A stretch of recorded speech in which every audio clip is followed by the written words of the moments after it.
नमस्कार विद्यार्थी मित्रांनो, मी आनंद सर तुम्हा सर्वांचं या व्हिडिओमध्ये सरचे स्वागत करतो।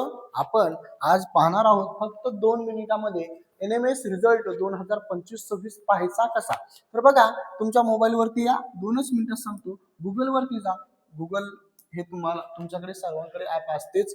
गुगल वर गेल्यावर सर्च बार मध्ये जायचे। सर्च बार मध्ये गेल्यानंतर तुम्हाला NMS निकाल 2026 महाराष्ट्र टाकायचा आहे। NMS निकाल 2026 महाराष्ट्र। सर्वप्रथम जी लिंक दिसेल त्या लिंकवर क्लिक करायचे। सर्वप्रथम जी लिंक तुम्हाला दिसेल त्या लिंकवर क्लिक करायचे आणि खाली स्क्रोल करायचे। माझ्याकडे डिजिटल बोर्ड असल्यामुळे मोठी स्क्रीन असल्यामुळे मला इथेच निकाल रिझल्ट दिसतोय।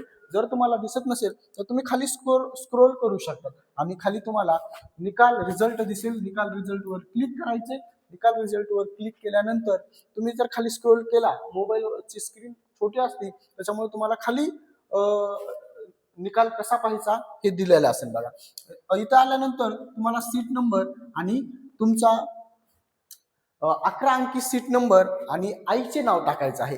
तेव्हाच आपण लगेच डायरेक्टली सर्च रिझल्ट केल्यावर तुम्हाला तुमचा रिझल्ट दिसेल। आणि जर तुम्हाला डाउनलोड करायचा असेल तर इथं वरती 3 डॉट दिसतात बघा, आणि इथं एक आयकॉन दिसतंय, त्याच्यावर गेल्यावर तुम्ही तुमचा रिझल्ट सुद्धा डाउनलोड करू शकता। ओके, धन्यवाद। काही अडचण येत असेल तर कमेंट करून मला नक्की सांगा। आणि जर रिझल्ट डाउनलोड होत नसेल किंवा तुमचा रिझल्ट दाखवत नसेल तर तरीही सुद्धा तुम्ही कमेंट करू शकता। आणि जर मदर्स नेम नसेल, तुम्हाला आईचे नाव टाकायचे नसेल